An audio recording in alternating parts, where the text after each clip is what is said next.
And then Abigail Van Buren, the best index to a person's character is how he treats people who can't do him any good. And B, how he treats people who can't fight back. Love it. The diffusion of liberal culture. We get lost in this one because our conservative brothers tend to think that we're trying to make them liberal. And you conservative brothers, you're going to stay conservative. We're not trying to make you liberal. We're trying to infuse a broader perspective. We're trying to help you understand the finer parts of life, to embrace things that you probably wouldn't embrace, especially in the 4-year undergraduate experience, but come to appreciate good music. Oh, I know, you want to get to Lollapalooza. I know, that's a level of music. I get it, I understand. If I could get to the Red Hot Chili Peppers, I probably would try to get over there. I understand. But there's a moment in time when I want something orchestrated. I want something written long time ago that speaks to the deep parts of me. And I want to go in that place where that music is played and share that moment with a crowd of people and not simply put on a CD or put on something that turns on a record player. I want to be there to embrace this. Or I want to go to a ballet. And I want to encourage you, if you're looking at a fresh way to Rush members, why not take them to a ballet? Why not expose them to something? Don't snicker, I hear you. I want to expose you to things that you would normally not do. Like take your chapter to see Lion King. Or to go to some of the beautiful events that happen on the campus that we don't go to, that might help us understand other cultures or other people, get to know other ways of life and understand other cultures, and just expose yourself in some deep, magnificent ways to beauty, to perfect body forms, and to do it across perspectives. To see magnificent body, perfection. And then to take in something like Alvin Ailey, and this piece here is just phenomenal. It's wade in the water. It's reminiscent of the slaves going through hard times. Unbelievable rendition. Well, friends, the part that my brothers really raptured me around was justice. We did some of those things. In fact, I went snow skiing with my brothers. First time, that was a cultural moment. That was diffusion of liberal culture. But I chose to put these in this order because I want you to understand it was at this moment that this fraternity captured my emotions, and that's the picture of justice. My brothers would ask me about racism. We'd have deep conversations about some of the most despicable parts of our history. And I want to take a moment to just remind us of where America has been, because so often we try to forget it. We try to set it aside. We try to act like this never happened. But my brothers wanted to go there with me to understand how I felt about scenes just like this. We went there. Hard conversations. I didn't always agree with what they said or how they took this kind of despicable acts. But even so, I wanted to hear their perspective.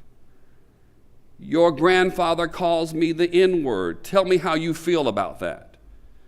Tell me what that means to you. I wanted to know that. I wanted to hear how they perceive this kind of language. When you saw people being hosed in Montgomery, what did you think about that? Well, my brother was Martin Luther King III's roommate at Morehouse College. I spent a week with Mrs. King when I took my brother to college.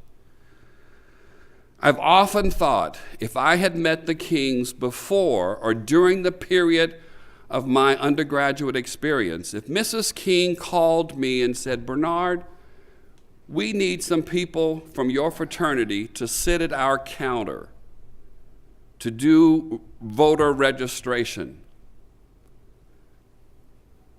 I believe a third of my chapter would have come with me. They wouldn't have all understood, but I think they would have gotten in their cars and said, we're going to Alabama because Bernard said it. Because we trust him. We don't always understand, but we trust him. And that young man right in the middle looks like one of the brothers that I could just imagine saying, I'm learning, I'm gathering, I'm out of my comfort zone, but I want to know what this feels like. I want to know what they're thinking. I want to know what... Brothers, I'm encouraging you to not look at life on the sidelines. I want to encourage you to get right in the middle of it, to find out how people think and how they believe and how they see life. Don't trust media for all of your perspectives about culture and people and life. Get in there and hold hands and have those deep conversations about what is it and why. And so now when I look back, it's interesting because today, this is an unusual picture for me because I never anticipated seeing Caucasian people in the civil rights movement.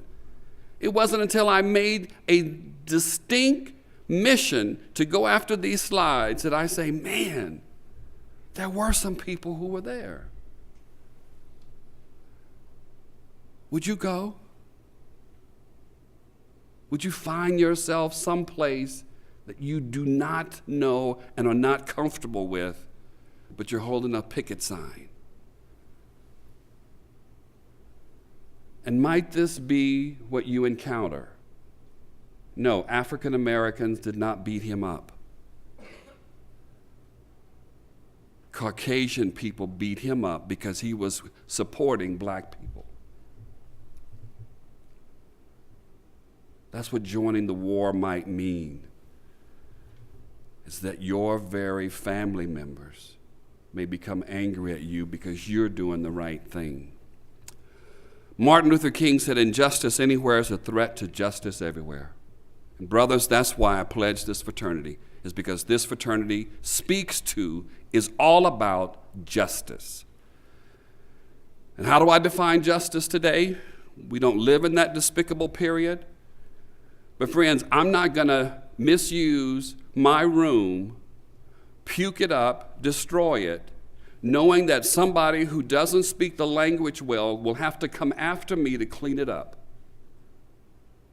That's not justice. I'm not going to throw something at somebody because they speak a language that I don't understand. That's not justice. I'm not going to disrespect people in a place that I'm not familiar with, in a city that I'm not familiar with. I'm going to be respectful and kind. If somebody pulls in front of me, somebody steps on my toe at a restaurant, somebody gets ahead of me, I'm going to be respectful and kind. That's justice.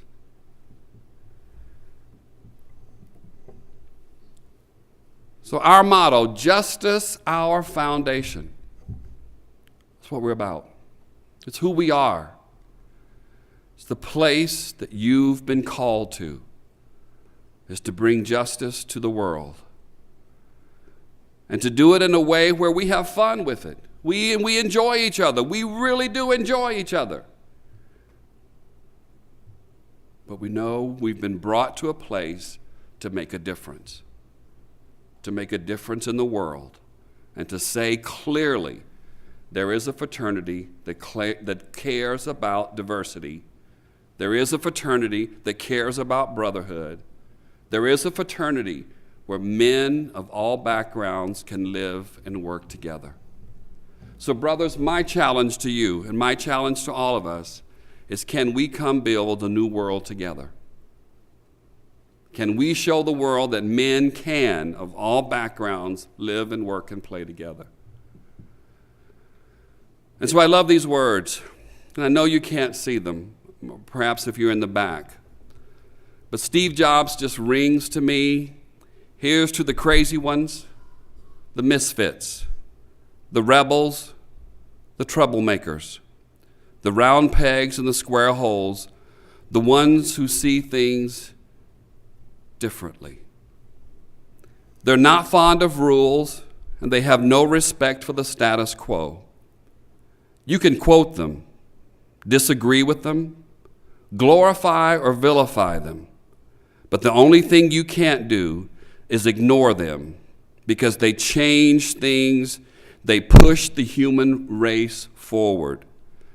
And while some see them as crazy ones, we see genius. Because the people who are crazy enough to think they can change the world, are the ones who do. Welcome to our fraternity. The challenge is yours.